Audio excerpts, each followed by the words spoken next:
What's up, everybody? Welcome into this Thursday preview edition of Pushing the Pile. The show is brought to you by FanDuel Sportsbook. Make every moment more. JP, we had some news last night. How are you feeling about the news last night? So I'm honestly kind of surprised at the timing of it all. I saw it. I get that Tyson Campbell will be traded to the Browns. If you're not up to it, is the Browns trading for Tyson Campbell, trading Greg Newsome to the Jaguars. Tyson Campbell. They also traded I believe, a seventh. It was either a fifth and a sixth or a sixth and a seventh for in the deal. It is the Jaguars get Greg Newsome and the 6th round pick. The Browns get Tyson Campbell and a 7th round pick, which, I didn't think that. It's a player swap. Yeah, it's just a player swap. A player swap. But for the Jaguars, this means Greg Newsome, expiring contract, going to be a free agent at the end of this year. To me, this signals more Travis Hunter reps on defense. You trade away your arguably like your most expensive outside corner, and this opens up the lane for Travis Hunter reps. Buster Brown. Greg Newsome is a little volatile. I think that's how I describe him. He's a volatile corner, but he's athletic. He can run. I think that this opens up, again, just more opportunities for the young guys to get reps, and you get a contract off the books that you didn't sign. This regime has shown they are not tied to the Trent Baalke era. They spent like the first month of the offseason getting rid of all the Baalke contracts. So I think this is another guy where Tyson Campbell, he had a good year, I believe, in 2023. I think it was 2023. Mm-hmm. And then just injuries and poor play really knocked him down. So it's tough to see a guy like that deteriorate, but this seems like a win-win for both teams. Yeah, he was their best pure cover corner still. But you went from a very man-heavy scheme last year to just not this year. You're 16% man coverage rate after being 35% last year. That's just not their bread and butter. And so when that's the case, you don't need that guy. And you saw it even this year when he was going up against the better receivers in the NFL in their schedule, they still cooked him. He's not the guy he was before. What was it? Hamstring issues last year. I believe he literally tore his hamstring last year, early on last season. So not that same guy, but then goes to a scheme where, you got Denzel Ward in Cleveland. And now for both teams, this actually makes sense because Greg Newsome was an impending free agent. To sign him, you were going to have to give him a big signing bonus and then whatever, dollar amounts after that. You're basically, if you're the Cleveland Browns, you don't have to pay any signing bonus. You just get his salary. So it's going to be in the teens in terms of millions of dollars of cap hit for the next 3 seasons he's under contract. So realistically, compared to what you would have had to sign a guy like that in free agency, you're saving a lot if you're the Cleveland Browns from cap perspective. Whereas for so it makes sense for both sides to do this deal. Maybe the Jags re-sign Greg Newsome, maybe they don't. But it's not a downgrade for them, in my opinion, from a pure talent perspective. Now, it might be for the next few weeks, right? It's hard to get a guy right up to speed, right in the scheme, and we'll talk about that when we get to the Seahawks preview. But a rare win-win, I'd say, in a trade. This makes a lot of sense for both sides. Yeah, it makes sense for the Browns to just, again, I don't think Greg Newsome really wanted to, even if he was going to hit free agency, he wasn't going to sign an extension in Cleveland. Yeah. I don't think he wanted to be there anymore. So you get rid of a guy who didn't want to be there. You bring in a guy in Tyson Campbell who, like I said, has dealt with a lot of injuries. His ball skills are not the best in the NFL, but he's a tackler. He can play with the ball in front of him.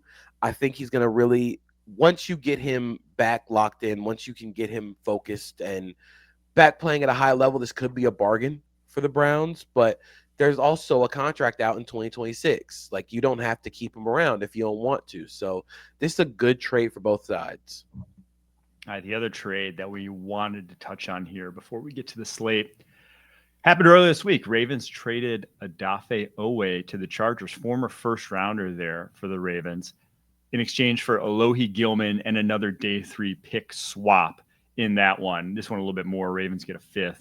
I believe Chargers get back a 7th.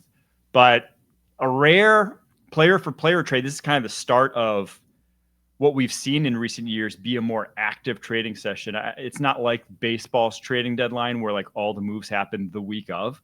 you kind of get this month. So the trading deadline is November 4th. You get this like month of teams kind of seeing they're out of it, seeing where their needs are, seeing who doesn't want to be there, moving on from guys, and teams being more willing to. And it obviously makes our lives more exciting to do so. But this one feels like a bigger surprise, in my opinion. You could see the rationale for the Browns-Jags, but the Ravens need a guy like Odafe Oweh. Like they could use the pass rush. He's not having his best season, obviously, but they're a team that desperately could use it. They could also use the help on the back end with all the injuries they've had, but this one a little surprising to me. I was a little surprised, but when I thought about it more, I like it for both sides. You think about what the Chargers need in terms of just some juice in the pass rush department. They need someone with explosiveness, and Odafe Oweh brings that when he's locked in, when he is healthy as a pass rusher. I think some of his run game stuff still a bit hit or miss, but he can bring a lot of athleticism, a lot of juice to a Chargers pass rush that is very much built on converting speed to power and doesn't have anybody to get around the corner truly until Khalil Mack gets back. And when you think about Alohi Gilman for the Ravens, my thing with this part of the trade is this probably means Kyle Hamilton moves back down to the second level. You play more dime with him as a linebacker next to Roquan Smith. And so you have, hopefully, when everybody's healthy, you can play Gilman and Malachi Starks on the back end. You can play Kyle Hamilton as your dime backer or nickel. And then you move around Chidobe Awuzie, Marlon Humphrey, Nate Wiggins, whoever's just playing the best. Because what you need, what they've done with Kyle Hamilton is they kind of do like the Flex Seal thing. You know that meme where he like slaps the tape on the on the leaky cylinder and everything's fixed. That's Kyle Hamilton. If the Ravens last year had problems at defending deep passes, had problems with their secondary depth, move Kyle Hamilton back to safety, shored everything up. Ravens have a problem at linebacker right now, second level. They are not good. Just move Kyle Hamilton back up. And you can't really do that without Ardarius Washington, who is still hurt.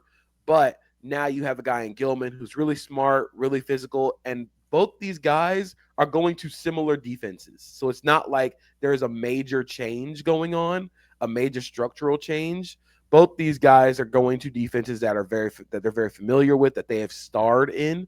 So I'm excited for both sides, and I think, again, it's a win-win. I think there's a point in the Flex Seal commercial where like it shores up a boat, like an entire boat. That's what they need Kyle Hamilton to be, unfortunately. They need the boat to be covered in Flex Seal at this point with the way the Ravens defense is playing. I will say, though, I've said it before, Jim Harbaugh somehow is PEDs for defensive linemen. Every defensive lineman that plays for Jim Harbaugh plays better with Jim Harbaugh than anyone else, even John Harbaugh. Like, unfortunately, John Harbaugh is a very good coach. Jim Harbaugh's just got something different when it comes to defensive linemen. So probably a good move for Odafe Oweh, who's an impending free agent after this season. Last thing I wanted to touch on here, because I thought it was just fantastic. We already did our Thursday night preview, but I saw this, and it was, to me, I need more of this in the NFL. Brian Daboll answering a question about the Eagles. Let's hear it. So, watch the tape. AJ's open a lot. Opposing coaches trolling the locker room situation, saying AJ Brown is open a lot on the Philadelphia Eagles. I just couldn't love this more. This is incredible because he's also right. Like, AJ Brown is open. Like, it's not like he's saying that to stir things up, which he obviously is, but yeah, he's also right. Like, it's not like, oh my gosh, he's just out here just lying. But no, AJ Brown is open a lot. But it's just incredibly funny to see coaches be as open, as honest as they are now about what they see on tape, especially before games, because this could and probably will backfire. The Giants play a lot of man coverage, and that's the one thing the Eagles have done well this year on offense is shred man coverage. So we'll see what happens. But I love that Brian Daboll has embraced like his troll era as he potentially is on his last year with the Giants. See, this is my favorite type of trash talk. It's not the overt, we're going to kick their ass, they stink, this guy's a loser, whatever.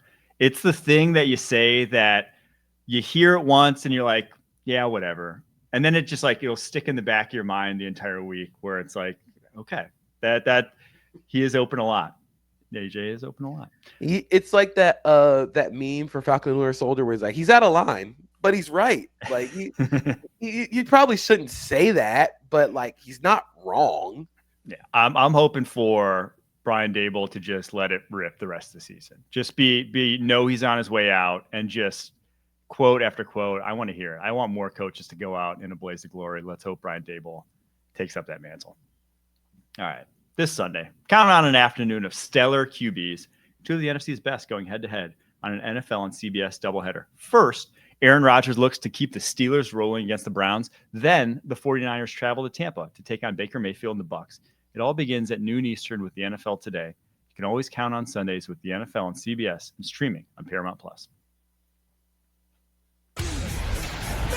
Touchdown! TJ Watt! Got him! What a play! Give me Bill, give me five, give me double time!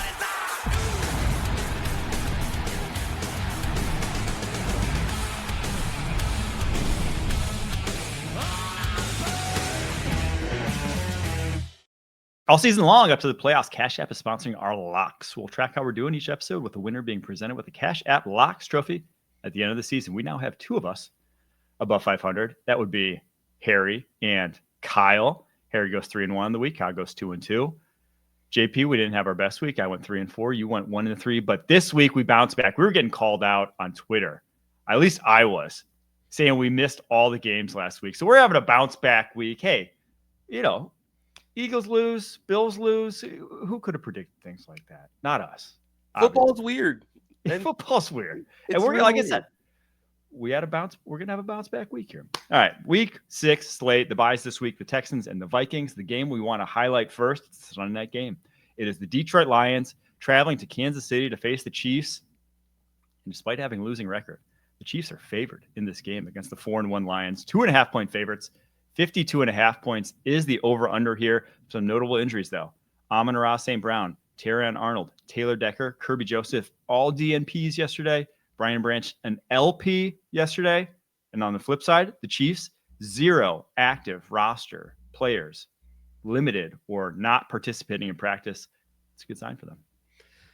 So I kind of struggle with this game because I think the Lions structurally, schematically, and talent-wise have a lot of things that they can do on both sides of the ball to really frustrate the Chiefs. However, their starting secondary, potentially outside of their safeties, which are probably going to be Brian Branch, Kirby Joseph, I have zeroed down my mind that they play. Their corners are going to be Amik Robertson, Rock Ya-Sin, and probably Avonte Maddox. Or Khalil Dorsey, who I don't know if Khalil Dorsey's fully healthy yet. This is not good. This somehow happens to the Lions every year, where we get to week 6 and everybody's gone. Everybody's hurt. On the plus side, there are rumors that Aleem McNeil might be getting healthier, so he might be coming around. I don't know if it's going to be this week, but he's going to be coming back very soon. But I do think the Lions have a lot structurally that can really give Kansas City fits. Kansas City's not very good defending play action. You saw it in the Jaguars game. They allow a lot of explosives off play action. That is not where you want to live against the Detroit Lions. Jared Goff is a jugs machine throwing play action. They are the only team over 50% in play action usage on early downs. But what I really think this game is going to come down to is I think this is finally the JMO game. I think this is the Jameson Williams game. He's only been targeted on, I believe, 14.2% of his routes this year. Career low for him, according to Next Gen Stats. But again, the Chiefs give up so many explosives. You think about the miraculous Travis Hunter catch, but earlier on one of the first drives of the game, the Jaguars hit Brian Thomas Jr. on a deep crosser, and the Chiefs are trying to pass it off, and they almost do it. But Jalen Watson is late getting over to the other crosser by Brian Thomas Jr., and he gives up the lane. Thomas Jr. goes for 25 yards. That's those small explosives, those things can turn into massive chunk plays. And I think with the Lions playing the way they do, this offense is going to put a lot of points. They're going to put a lot of hurting on the Chiefs secondary. So everything does point to me to the Lions. You have the play to put numbers to the play action that you mentioned. The Kansas City Chiefs defense is allowing a 0.656 EPA per play against play action passes this season. That is dead last in the entire NFL. The Chiefs are also the second worst run defense this year in terms of EPA per rush, fourth worst in success rate. literally the two things that the Lions, that you don't want to have issues going against the Lions. But I love the way this Chiefs offense has played the past 2 weeks. And again, the pick six at the goal line, you're not going to count on that. They didn't have a turnover going into before that play this season, the Kansas City Chiefs. I don't think this Lions defense is going to be able to turn over Patrick Mahomes. So to me, yes, the Lions are going to put up a zillion points. I do like the over in this game. But I think the Chiefs are going to put up a zillion points too. I think this is going to be a real deal shootout. I think it's going to be reminiscent of one of the other times that Jared Goff and Patrick Mahomes have faced, that 2018 game, which was the all-timers when he was with the Rams. Jared Goff is 2-0 against Patrick Mahomes in his career, one of only two quarterbacks to be. You know the other quarterback who's 2-0 against Mahomes? 2-0 against Mahomes. Is it Tom Brady? It's Ryan Tannehill. No one will ever guess that. Right? This is like that's like the JJ Barea guarding LeBron in 2011. The fact that it's Jared Goff and Ryan Tannehill that are the two quarterbacks is just it's chef's kiss. But I just think it will come down to one of these quarterbacks with the ball in their hands at the end. One's at home, one's Patrick Mahomes, the other's just Jared Goff on the road, and Jared Goff in prime time. I'm going to lead Patrick Mahomes. So this is just, I think the Chiefs end up pulling this one away. Happy to be wrong. And again, like I said, a lot of things pointing the Detroit Lions way. But I do also just think that I would feel a lot better about this pick if this were week 7 and Rashee Rice were playing in this game. But even with, I think this Chiefs offense moves the football. And to put some numbers to the Chiefs offense against the Lions defense, the Lions play the 5th most cover 1 in the NFL by percentage this year. They want to be a cover 1, cover 3 heavy team. Patrick Mahomes actually has not been very good against man coverage this year, but he scrambled at a high rate against man coverage. But where that flips is even though Patrick Mahomes is averaging a career worst 52.1 completion percentage, negative 9.2 EPA per play against man coverage, a lot of that is without Xavier Worthy.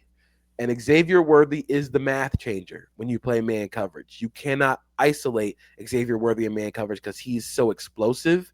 And with this Lions secondary the way it is, you run the risk of getting burned downfield a lot. I do think Tyquan Thornton actually being a useful player in this offense is really fun.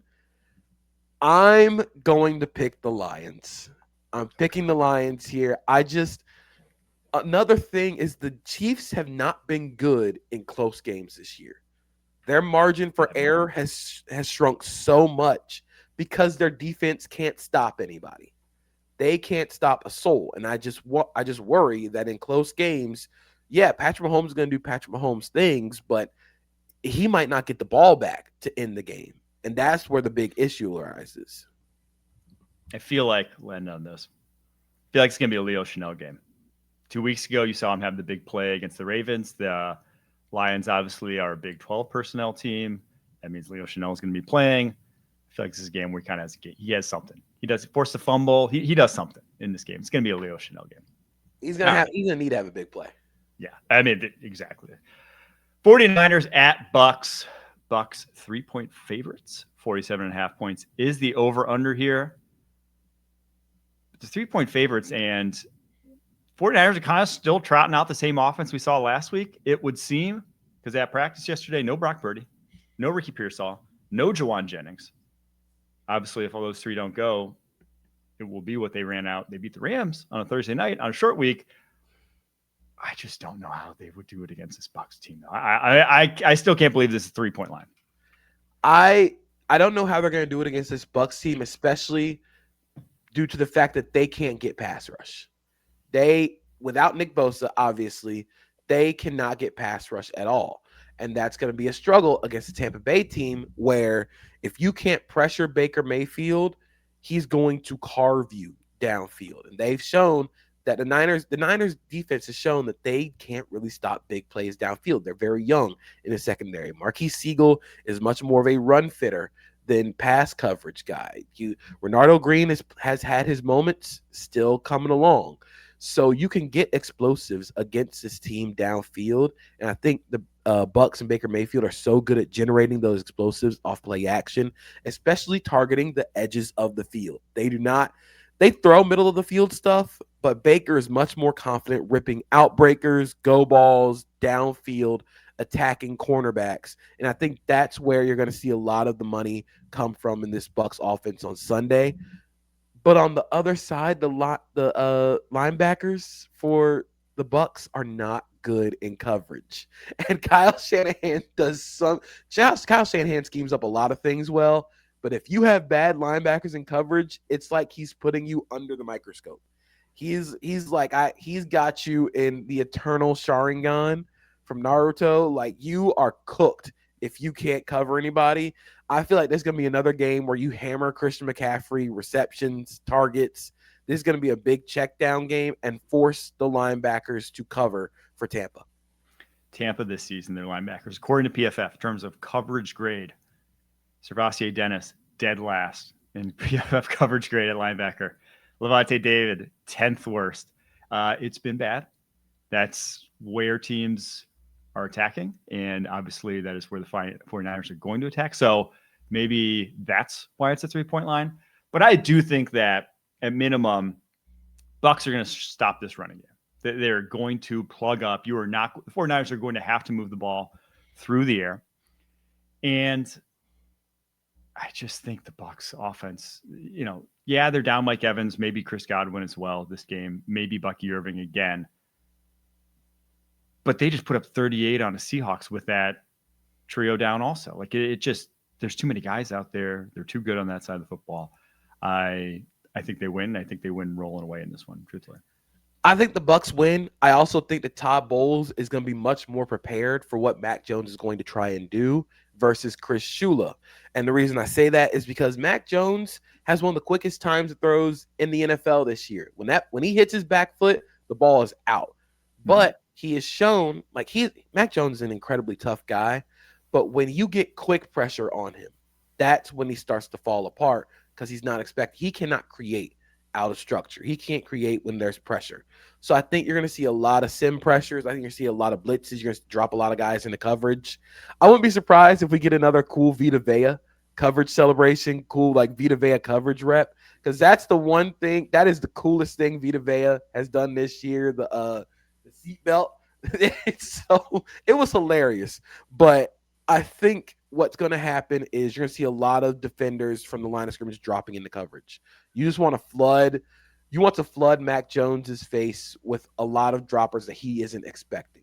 That's the one area where the Rams kind of got him. There was a play, I think Josiah Stewart almost caught a pick on Thursday, dropping him into coverage right into the dig window. Mac doesn't expect it, still throws the dig, but Josiah Stewart's right there. Those are the type of plays that Todd Bowles is looking at. It's like, oh, I can do that. We do that all the time. And especially with Zion McCollum potentially not playing, I think Greg Allman said of Fox Sports took a picture with him with his arm in a sling and in a cast, which is not good already for the Bucs secondary.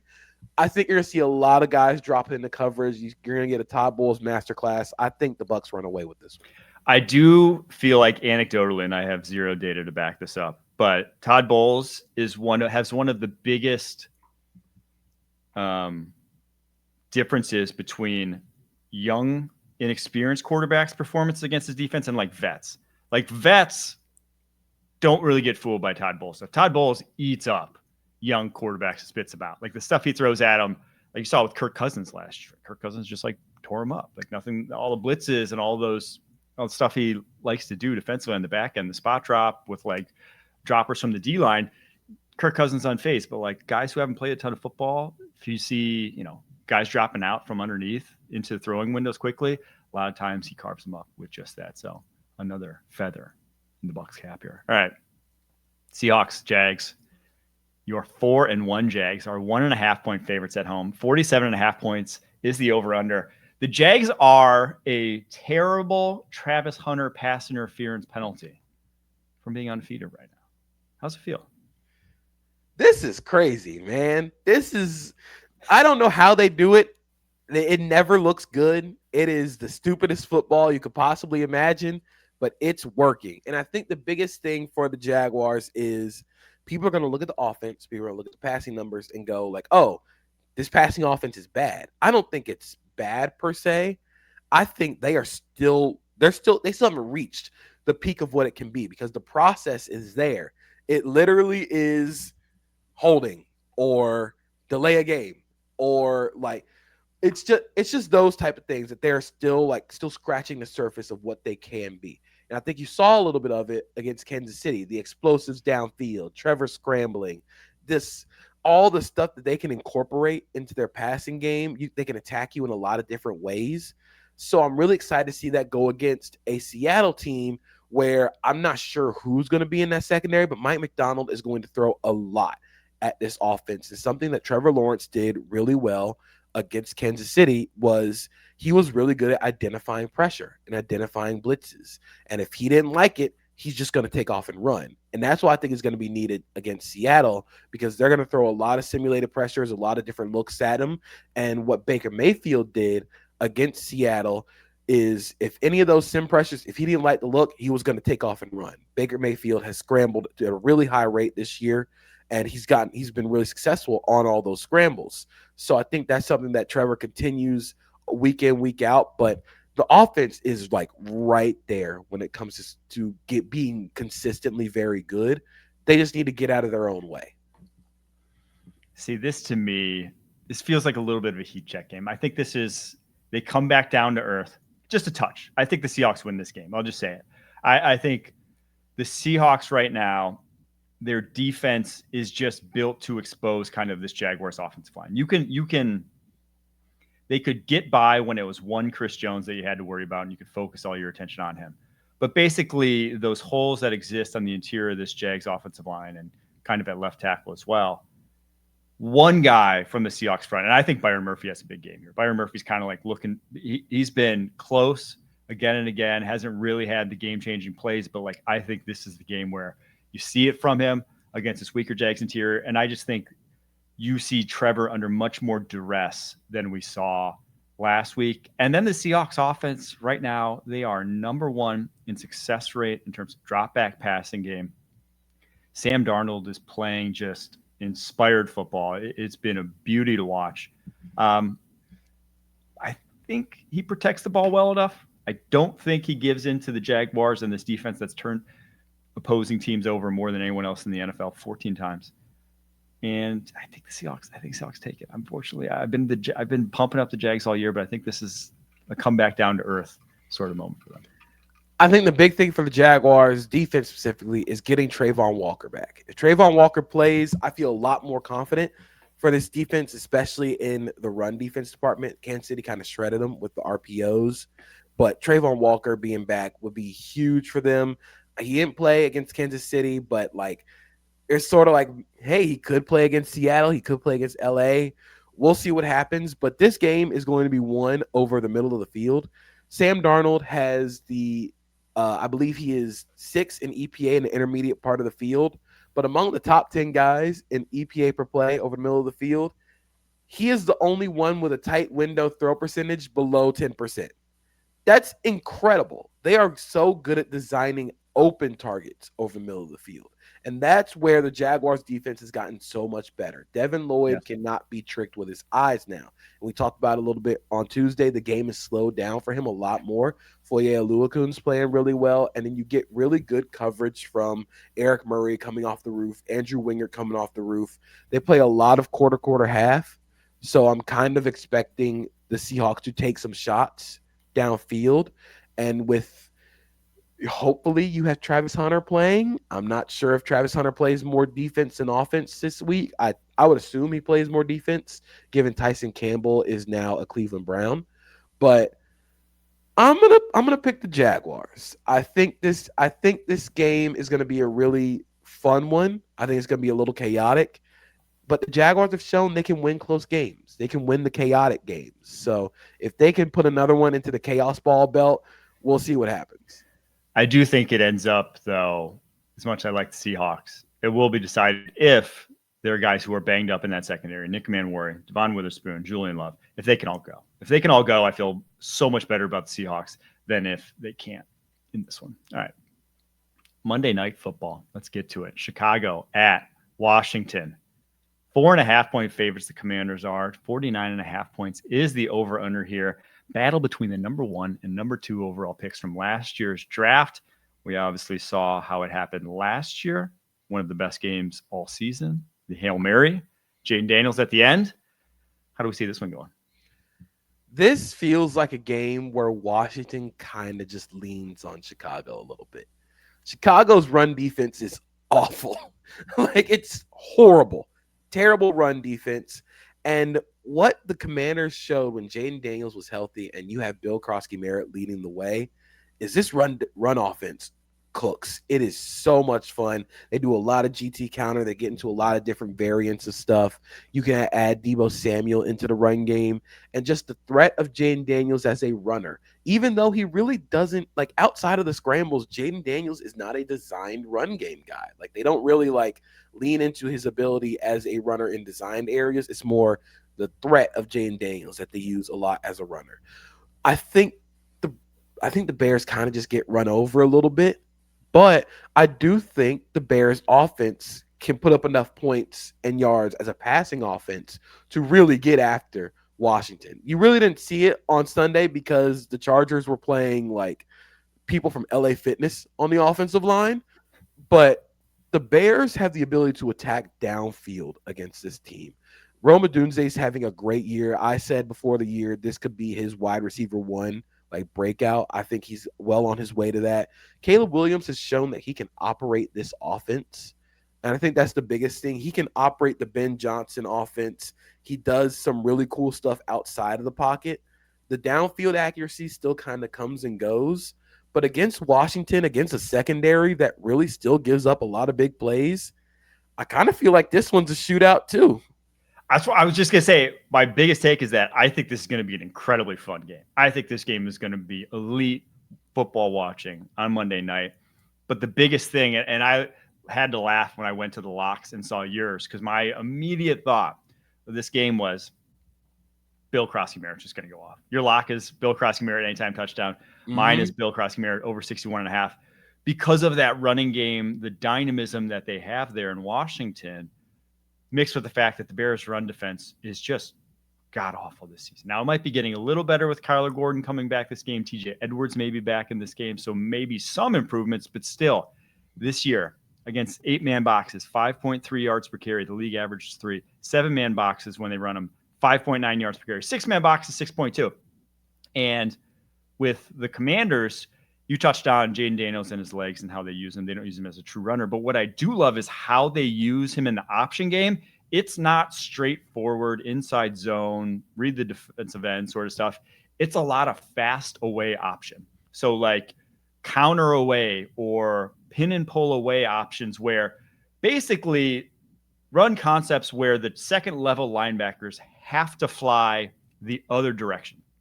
And so if the defensive end that you're optioning off of also crashes along with those second level linebackers, you have a gaping window on the opposite side. Like, you have space. And that's when Jaden Daniels is at his best, because then it's just, the speed just plays. He just goes out in space. You're not subjecting him to hits. Whereas on normal read option, those second level defenders can backtrack over the top, scrape over the top of the guy who crashes, and then you can find Jaden Daniels on the side, subject him to more hits. No, they don't do that. And that's why when he pulls it a lot of times, it's such an explosive play. Like, it's a 30-yarder if he pulls read options. It's not just, he has to make a guy miss.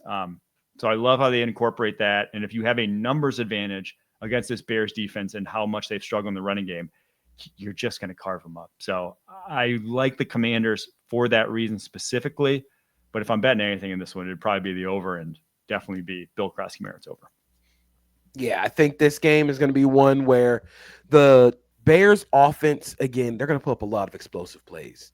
The one thing that has really changed with the Ben Johnson offense is Jared Goff is more of of course he's going to hit like home runs, but he's a singles, doubles, triples guy. Caleb Williams not going to hit a lot of singles, not going to hit a lot of doubles, but those home runs, they're going to be huge. He has a 3.17 time to throw. He has, I believe, one of the highest deep throw rates in the NFL this year.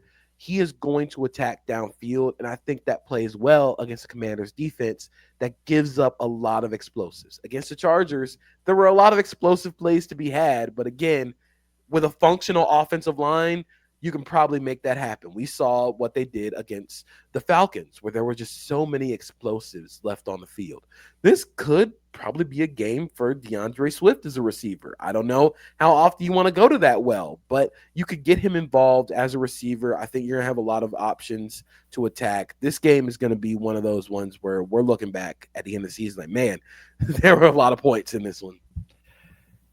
Caleb Williams not quite living up to Ben Johnson's goal of 70% completion percentage this season. He's at 62.3. But he's playing great. I mean, like, he's playing a lot better than he did last season. Don't take that to be a shot, but it's more just saying he's not going to be Jared Goff. He's not going to run the Lions offense the way Jared Goff runs it. You're going to have to do a little something different, and I hope they lean more into the explosive plays. Unfortunately, a guy who could generate those, Colson Loveland, won't be playing in this one, still not practicing even after the bye. Austin Booker, though, designated for return, could be back. That would be big for that defensive line that struggled early season. All right. Monday Night Football. Another one here. Doubleheader. Buffalo Bills at Atlanta Falcons. What a doubleheader this is. Bills 4.5-point favorites on the road. 49.5 points is the over-under. Falcons obviously coming off that bye. How do we see this one going? Side note, the Bills and the Falcons are both wearing their throwbacks in this game. The Bills are wearing the throwback helmet. The Falcons wearing the throwbacks. It's going to look so cool. I hope they go with a retro Monday Night Football theme for this game. I think it'd be awesome. I actually think the Falcons can give the Bills a little bit of a game here. I think they can give them a little bit of a test, largely because this offense does things well where the Bills just really cannot. The Bills don't do a lot of stuff. They don't do a lot of stuff like super well on defense, but the thing that irks me the most is they can't tackle right now. The Patriots had 101 yards after the catch on Sunday night. Stephon Diggs was crushing them after the catch. The Bills' defense allows 3.4 yards after contact per rush, according to Sports Info Solutions, 5th highest in the NFL. That is not the matchup. That's not the numbers that you want going against Bijan Robinson, Tyler Algier, and a bunch of Falcons receivers that can make you miss. For me, this game kind of trends towards you're going to get the ball to Bijan in space, and you're going to see who can try and tackle him. You're going to get the ball to Tyler Algier and see who can try and tackle him. You're going to try and not limit Michael Penix Jr., but I think with the way that the Bills play a lot of their coverage shells, they play a lot of soft zone, I think you're going to see a lot of just hammering them in the run game, hammering them with yards after contact, yards after trying to get yards after the catch, and then Michael Penix tries to hit them over the top on the edges of the defense, sort of like what Drake May did. Yeah, I think the Falcons, they need to do a lot of self-scouting after the first, heading out of the bye. I hope they did. The biggest thing that I want to see, specifically on the offensive side of the ball, because I think the defense has exceeded a lot of people's expectations.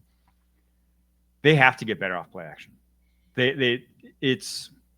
We talked about it with the Lions and how much they lean into it, but specifically for them being the purest outside zone team in the NFL. Like, outside zone is a run concept that part of the beauty of it is that it displaces second level defenders and first level defenders for that matter so much that the play action off of it and the passing game off of it is more effective by nature. That has not been the case for the Atlanta Falcons. In fact, they are dead last in EPA per dropback off play action this year, despite being, again, like I said, the outside zone heaviest team in the NFL. And they're dead last in play action usage on early downs. So it's just that incongruity has to be fixed, has to change, especially when you have a guy who's athletic as Michael Penix Jr. is, who has as big an arm as Michael Penix Jr. does. You're getting Darnell Mooney, hopefully fully healthy now, coming out of the bye. That has to change. I need to see explosive plays against this Bills defense. It's not like they've been elite at stopping them so far this season. If that doesn't, I'm officially worried about this Atlanta Falcons offense, but I think it can. And I kind of like Atlanta to keep this one close, or at least have it turn it into a bit of a shootout for that reason. I like them to cover. I also like the Falcons to cover. I think I'm outside of Atlanta, I'm the most optimistic Falcons person because I think this offense can be really good. I think they can be really explosive. And the thing that gives me the most hope for the play action stuff, which while you said, like, yes, they need to run play action a whole lot more.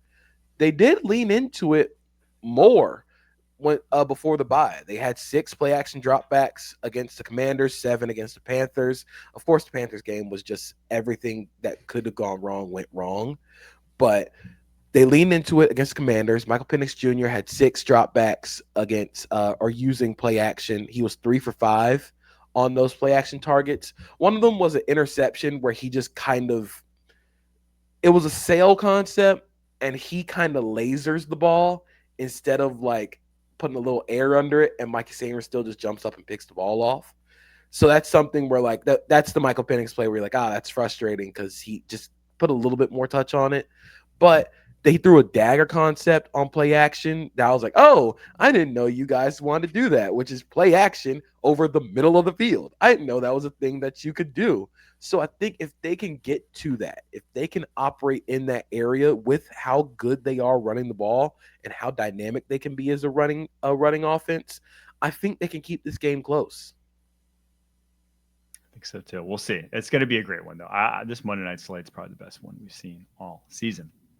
All right, let's get to Cowboys at Panthers. Cowboys 3-point favorites in Carolina. 49.5 points is the over-under here. We were all over the Dolphins against Carolina last week. I'm all over the Cowboys against Carolina. They can't do it back-to-back weeks, but if they can, it's because Jalen Coker may be playing. Cokeheads around the country rejoicing. He is their second-best wide receiver, in my opinion. The window for him to practice has opened, so could potentially play. If he doesn't play, though, I just don't think they have a chance here. I think Harry's got it as a lock. I've got it as a lock, and you've got Dak Prescott's passing yard over as a lock as well.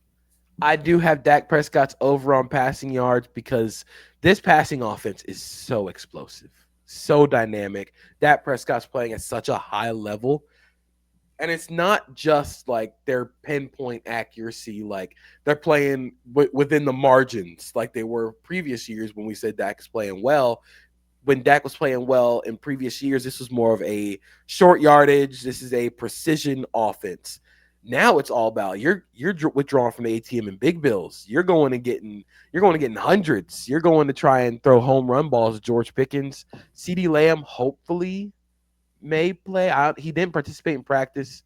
I hope he plays because that'll just give them so many more layers to the offense. But I just think Dallas has too many options as a passing offense to really falter in this game. Although I do think Carolina, they have the personnel to make this kind of fun to begin with, but you just need Bryce Young in this offense to start fast. They haven't had a fast start to a game. This has to be with Deron Bland, Trayvon Diggs on the injury report this week, limited in practice. This has to be Bryce Young. If he's going to be the guy there, and especially if Jalen Coker plays, this has to be just like a start to finish. He plays well.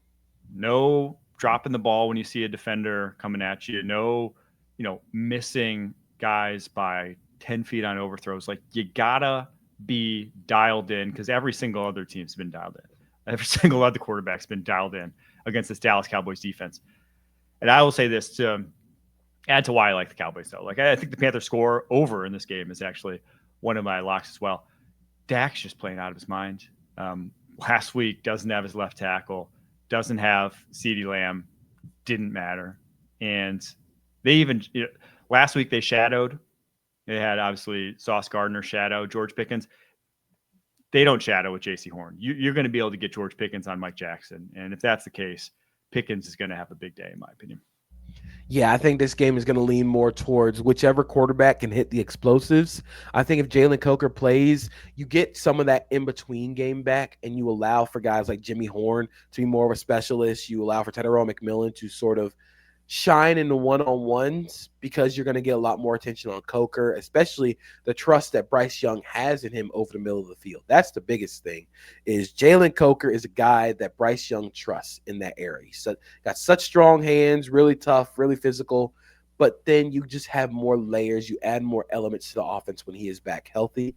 If he doesn't play, I really struggle to see how they can keep up with Dallas in the passing game.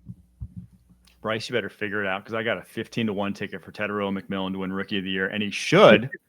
He's the best rookie receiver. I know Emeka Egbuka is putting up more yards, but T-Mac is the one getting open consistently. Bryce just cannot hit him. freaking life. All right. I digress. Let's go to the New England Patriots at New Orleans Saints. Pats, 3.5-point favorites on the road. 45.5 points is the over-under for this one. The only injury of note, Keon White, elbow injury, didn't practice yesterday. May not be the worst thing. He has only 3 pressures all season long after 45 last year, but kind of hanging him out to dry by putting him as like a full-time defensive end. I thought he was at his best on the interior, and he's 6'5", 290, which kind of always made the Milton Williams signing always kind of left him as the odd man out, and now he's may not be playing in this one. Keon White's sort of a tweener. It feels like he was a better fit for the Belichick style of defense, where he's like he's a heavy 5. He can play edge on early downs, kick him inside on passing downs. Honestly, kind of thought the Chargers might go after him based on like what they like to do and what they want to be as a defense. Yeah. But it's funny. That's actually like Milton Williams did that at LA Tech. That was kind of his role at LA Tech, which is funny, which is ironic. And then he gets replaced by him. Yeah. So I think this game, the biggest thing that stands out is the Saints defense has the lowest time to pressure in the NFL. I think they're like at 3 seconds. They just don't get off the ball. They don't. And that's Cam Jordan with a free run at the quarterback nowadays. Yeah. Like that's Cam Jordan with, like, you scheme up Cam Jordan and he's getting there in 3 seconds. The lowest time, highest time in the NFL. Sorry, I can't hate on a fellow podcaster. Fellow podcasters. Sorry. Shout out to fellow podcaster Cam Jordan. I just struggle to see how the Saints really slow down this passing game. The Saints have given up 0.59 EPA per pass out of when defending 21 personnel, which is sort of where Josh McDaniels and this Patriots team wants to live. It feels like they're going to be able to get chunk plays. Although I do think Jonas Sanker, rookie safety, has played well. He has been a quality starter. Watching him play, I'm like, I was sort of surprised, especially after Justin Reed went down. Like, they're willing to put him in that role. So I think it's going to be really fun to see what happens going forward. But Sanker has been a guy who's played really well for them. I do think the Saints have a shot, low-key, because Spencer Rattler is going to do enough to make some shake. But I just think the Patriots have too much in this game for them to lose. I think this is a come-down-to-earth game, and I actually think the Saints win. Oh! I feel bad on last week's recap. I did not give Spencer Rattler his due. I thought it was an awesome performance from him, given the situation, given that he basically knew every time he dropped back to pass that he was under serious duress if he held on to the football. If that ball hit the back foot and it wasn't out, he was going to die. So he had a 2.46 average time to throw. He's actually been the second quickest this season. Only Aaron Rodgers has been quicker in terms of time to throw among starting quarterbacks. Obviously a great signal for a young quarterback to be playing at that speed and protecting the football and, looking solid. I think he can move the ball against this Patriots team. I think, obviously, don't love the matchup of that Patriots interior duo. Milton Williams, Christian Barmore are both top 10 in pressures among defensive tackles this season against what the Saints interior has been this year. But you just had the big win on the road against Buffalo. This feels like a game you could overlook. The come down to earth game for the New England Patriots. I think the Saints take it. I see the reasoning, and I do think Spencer Rattler's played really well. Given the circumstances, I think he has done more than enough to earn himself another shot at the starting job next year. But, man, I just really struggle to figure out how they're going to slow this offense down. I think they have the ability to try and stop the run in big personnel, but where the Patriots can really get after you is they can generate explosives and they can attack the weak points of the Saints, which is, despite what the Giants might have shown you last week, the Saints secondary at corner isn't that great. Like, it's not fantastic. So I think Drake May has a big game. I think this offense will still have it rolling. And then if you get to enough of a lead, I just don't think the Saints are going to be able to catch up. All right, we're going to take a quick break. After that, we're going to get to the rest of the Week 6 slate. You can't count on Derek's tong skills. Oh, Tony, I think it hit the ground. But you can always count on Sundays with the NFL on CBS and Paramount+. Chargers at Dolphins. Chargers 4.5-point favorites on the road in Miami. That cross-country trip, 43.5 points is the over-under here, but some big injuries. Obviously, Marion Hampton goes on IR this week with an ankle. Joe Alt didn't practice yesterday. Trey Pipkins didn't practice yesterday. Kai Becton and Quentin Johnson were limited. On the flip side, Darren Waller didn't practice, but I'm not sure he's practiced at all this season. So we'll see. I think an interesting note from this that I saw from our crack research team at CBS. Mike McDaniel is 3-14 in games against teams with a winning record, 26-13 against teams with a losing record. That's the largest gap in NFL history, 0.491 percentage point difference. And well, Chargers go into this game with a winning record. This feels like a game if the Dolphins get blown out or if they get ran off the field at home, this feels like it could be it. Like I hate to say it like that, but this feels like it feels like every week Mike McDaniel's coaching for his job, but if they can't beat a Chargers team without their two top tackles, with the Chargers offense, with Justin Herbert facing a 2.2 time to pressure last week against the Commanders, I don't know what else you can really say. Like, I don't know what is going to be the benefit here. I would say the best way for the Dolphins to try and get after this Chargers defense is to try and run the ball at them, especially when they go into lighter personnel looks. But the Dolphins struggled to run the ball against the Panthers. It feels like this is just a bad matchup for the Dolphins on both sides of the ball. I think if they can get pressure, they can get quick pressure. According to Next Gen Stats, the Dolphins have the 6th highest time to pressure in the NFL. They can convert those quick pressures into sacks.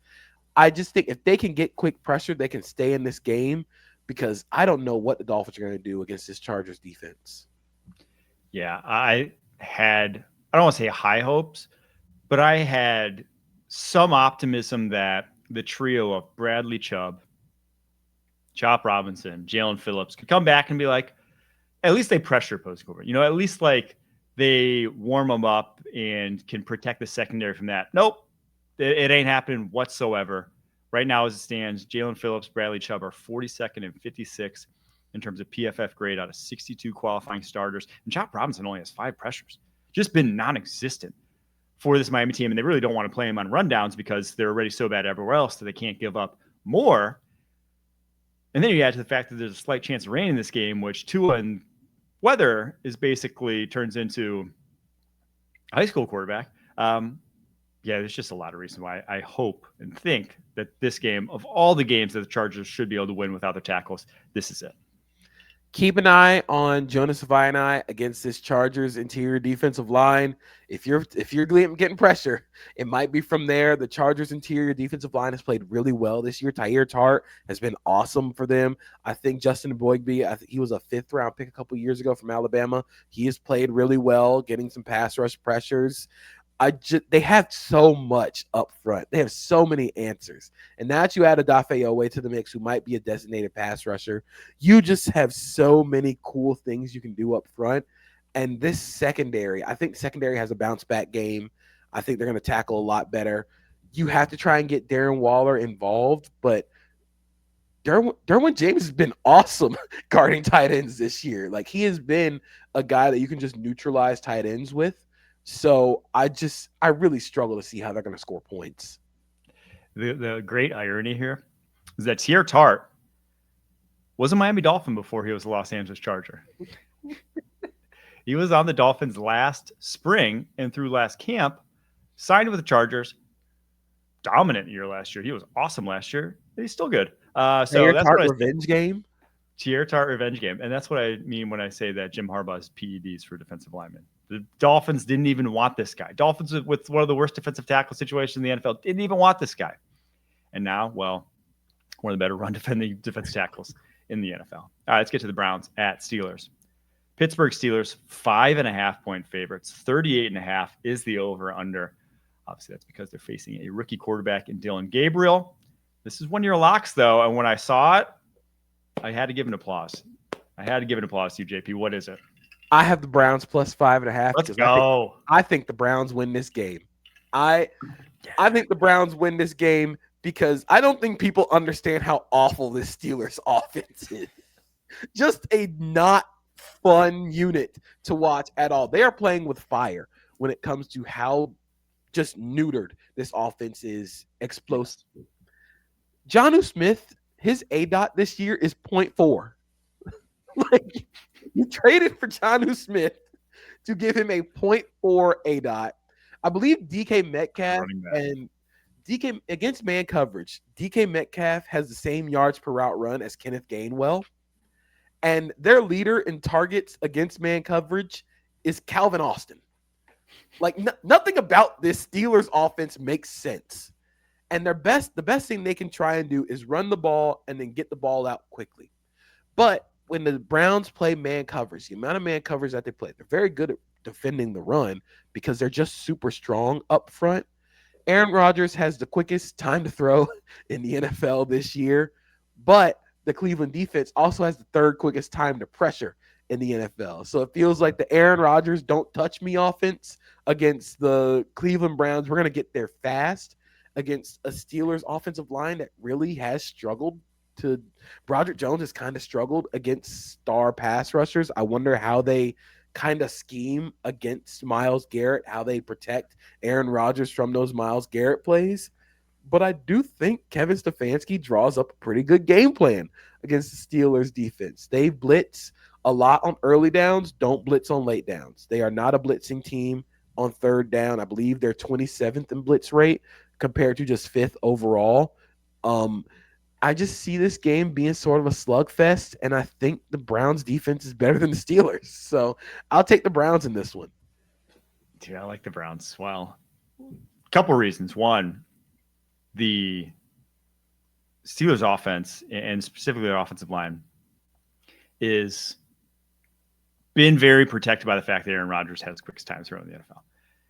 If you can, and what the Browns can do, if you can disrupt their timing because they just traded for one of the better man cover corners. And like I said, that Greg Newsome may not be able to slide in right away for Jacksonville because they play a lot of zone and you need to like get up to the playbook and the calls and whatnot. I think Tyson Campbell can slot in right away for Cleveland because they just play a ton of man coverage. You can send him out there and say, hey, just go disrupt DK Metcalf. And I think they will. And I think he can. So you have that ability to slow down them from a purely, you're going to be playing press, you're going to be up in their grill. Yeah, Rodgers is very accurate still. Yeah, I think like he could still beat man coverage purely with his arm. But if I'm going these Steelers receivers versus this Browns secondary, I'm taking this Browns secondary all day, every day. And like you said, the ability for this defensive line to get home between guys like Myles Garrett and Malik Collins is just lightning quick. I mean, it is blink of an eye. I saw it firsthand in that Packers game. So I kind of like the Browns as well. And then the poise that I've seen, that I saw last week from Dylan Gabriel against a defense that's probably a lot tougher test than the Minnesota Vikings than the Pittsburgh Steelers will be. Although I do believe the Steelers will have Joey Porter Jr. back this week. Don't know if that's a massive upgrade or anything, but he should be playing this week. But yeah, I like the Browns as well. So something to note in this game, very quietly, Aaron Rodgers has a 54.6 on target rate against man coverage this year. He hasn't really been good against man. And the best way to slow down all the RPOs, all this quick game stuff that Aaron Rodgers is going to throw, make every throw a tight window pass. Play man. You're not going to fall for RPOs. You're not going to get forced into that conflict if you know your man is going to be leaving on a bubble screen. So if they can defend the run while playing man coverage, you kind of slow down all those RPOs. You sort of force this team to be a drop back passing offense, which I don't think they want to be. I don't think Aaron Rodgers wants to be against this defense because I don't think the offensive line is good enough to protect against the best defensive line in the NFL. Yeah, this is going to be – it's going to be a classic Steelers one, I fear. Let's get to the Titans at Raiders. Raiders 4.5-point favorites. 41.5 points is the over-under. This is one of Harry's locks. He's going Ashton Genty anytime tutty. No Brock Bowers, but Michael Mayer may be back this week, and no Jeffrey Simmons. So no pass rush, that means, for the Tennessee Titans. Man, if the Raiders don't get this done offensively, like this might be over before it started. if the Raiders can't get anything going in the passing game with Jeffrey Simmons not playing, then yeah, I could. It's Gene over. It's over for the Geno Bros. There's really not much to say like about this game. Whereas like I think Ashton Junty has a big day because Jeffrey Simmons, just the impact, the gravity that he has on the defensive side of the ball. He's played really well. If you don't have that, you kind of lose that straw that stirs the drink for them defensively. I do think Cam Ward will put up some really fun plays. Hopefully he and Calvin Ridley keep that connection going, but I just don't think the Titans offense has a lot of answers right now, especially going up against Max Crosby. Yeah. And I also don't think they can exploit basically where the Raiders are weak, playing Stone Forsythe at left tackle, DJ Glaze at right tackle. Like, I don't think they have the horses to exploit this offensive line. So then at that point, Geno should have time. Geno should be able to operate.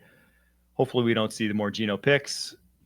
I'm not going to hold my breath for that, but I think the Raiders have to win. Like, they have to win this. They just have to, or else there are some serious issues out in the desert. But yeah, let's move on. Arizona Cardinals at Indianapolis Colts. Colts 6.5-point favorites. 47.5 points is the over-under.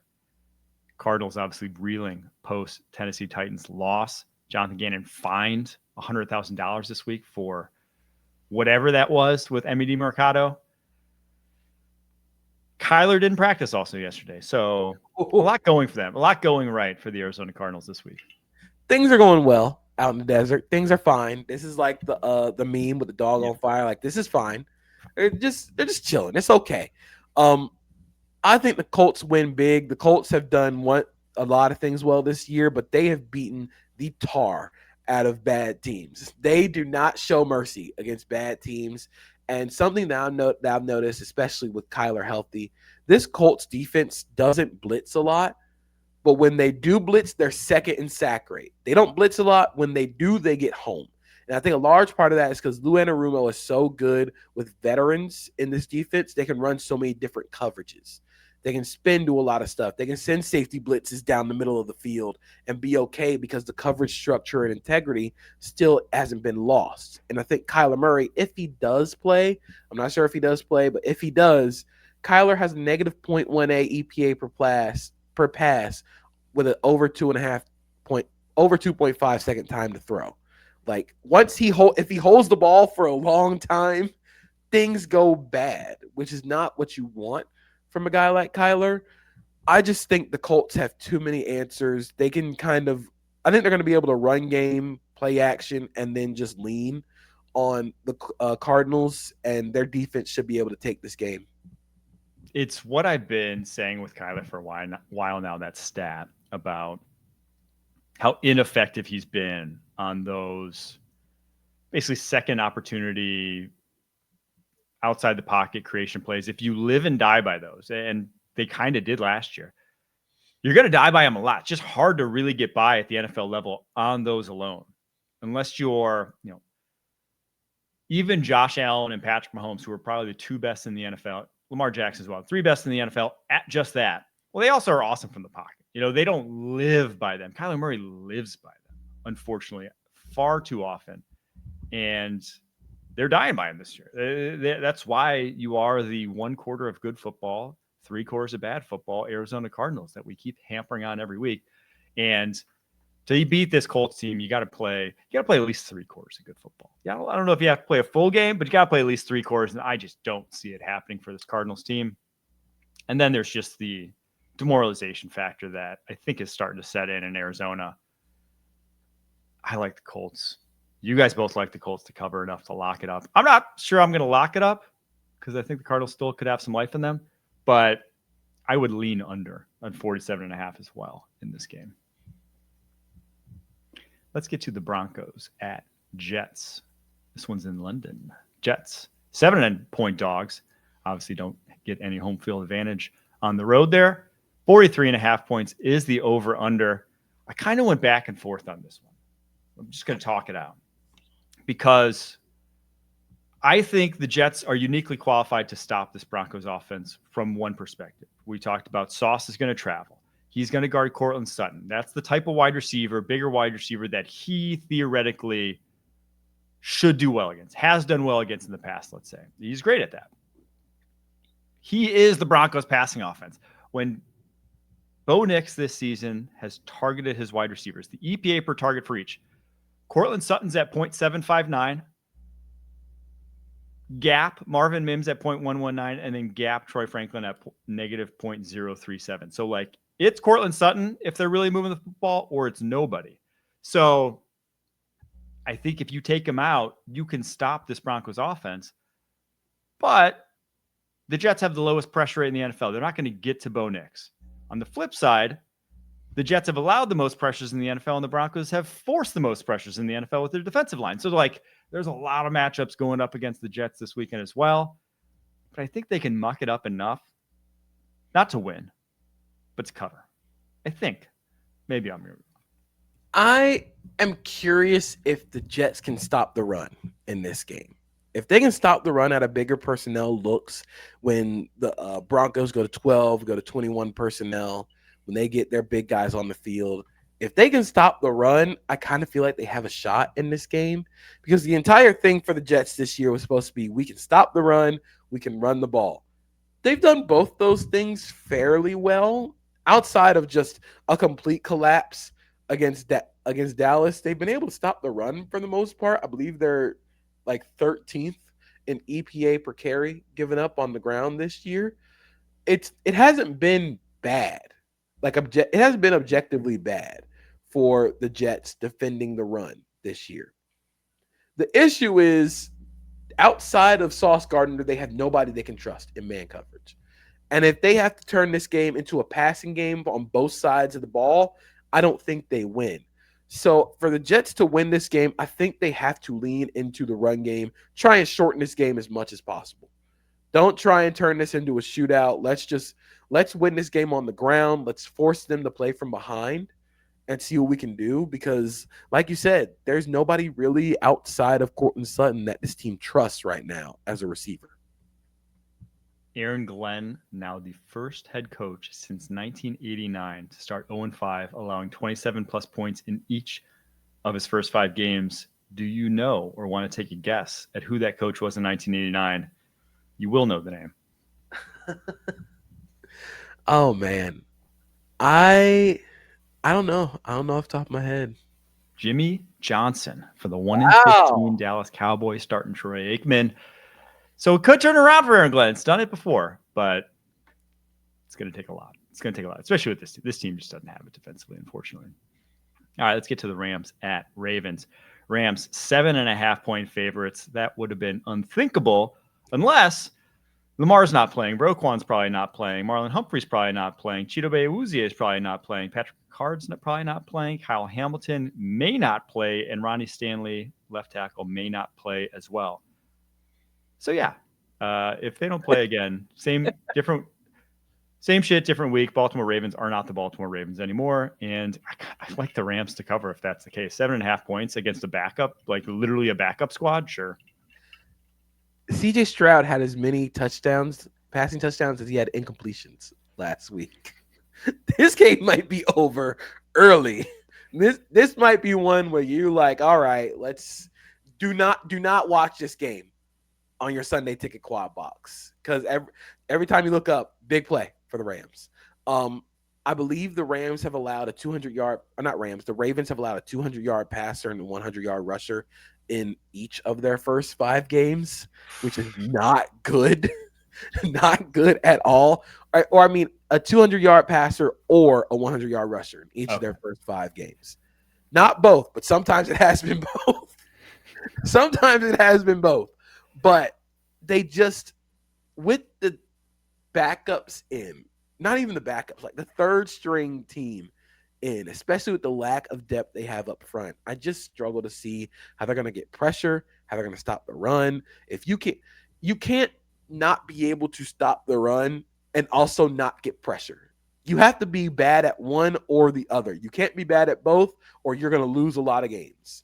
So until they get all their guys back, just pick against the Ravens. If you have guys playing against if you do fantasy football, pick every game against the Ravens defense. That's smart. We're not fantasy analysts here, but yes, I endorse that. I will say this is funny. The Ravens are actually still favored to win the AFC North. They are plus 100 right now.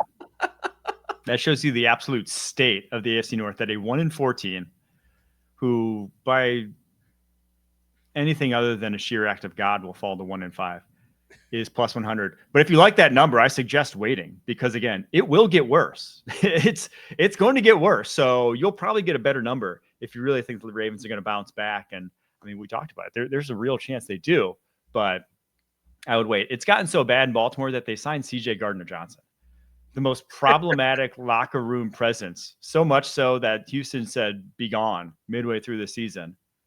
They were willing to add to this Baltimore Ravens locker room. So we'll see if that does anything. I don't think he's going to play this week. He was actually just signed to the practice squad only, but given the state of that roster, I expect him to be starting very soon for that team.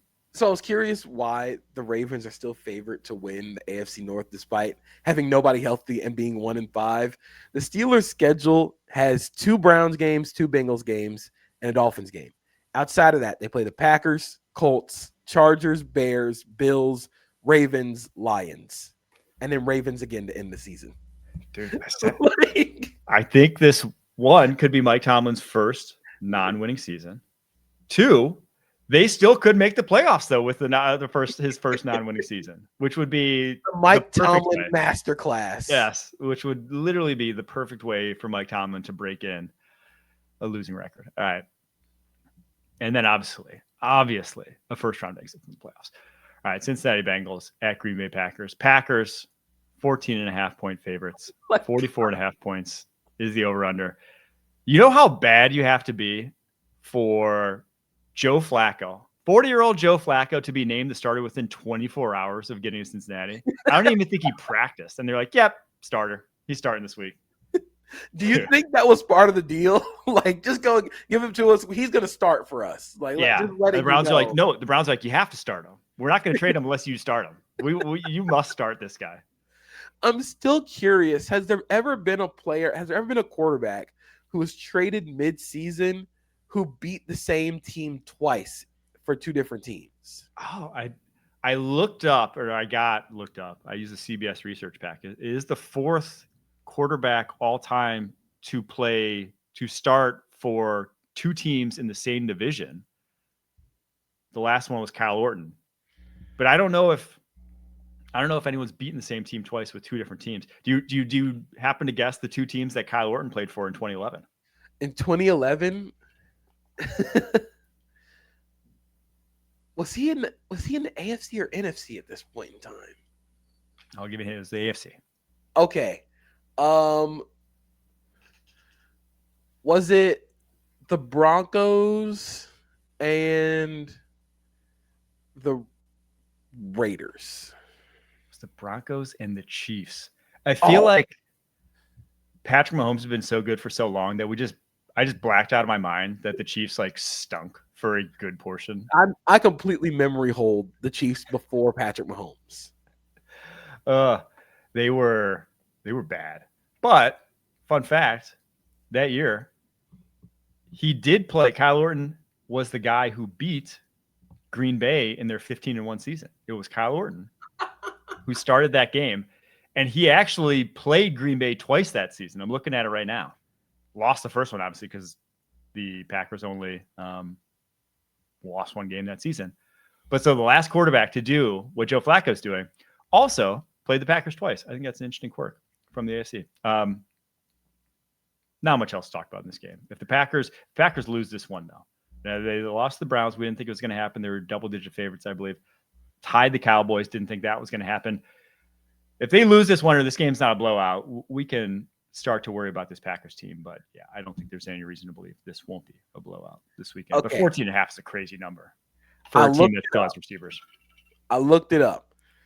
Joe Flacco can be the first quarterback since 1962 to beat the same team in the same season, but for 2 different teams.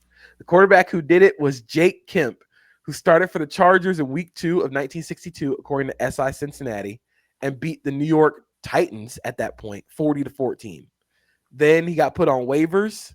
The Bills saw Kemp available, paid the $100 waiver fee, then took over the starting job for the Bills in week 12, faced the Titans again, and won again. So Joe Flacco could be the first guy in the Super Bowl era to beat the same team twice. And now, I hate to say it, I'm kind of rooting for that. I'm kind of rooting for Joe Flacco. I don't blame you. I'm rooting for Joe Flacco to have the Packers number. What a story that would be. I'm just going to say I'm not rooting for that. I don't need those problems in my life right now, but I do contend, and I will admit that it is absolutely hilarious if he does.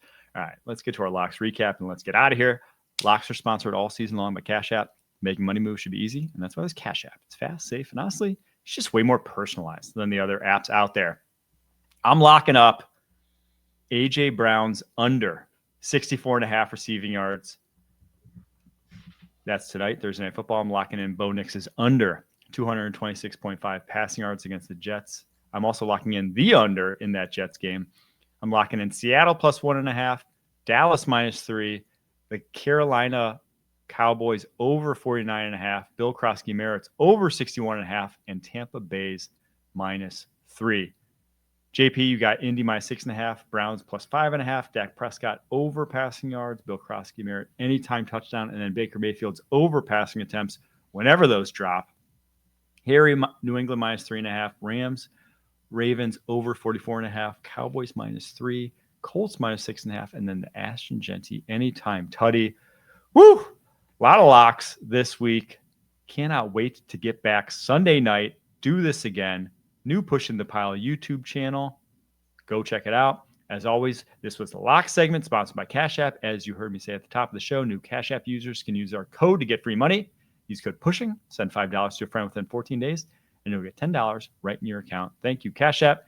Thank you to everyone for tuning in. Until next time, keep pushing.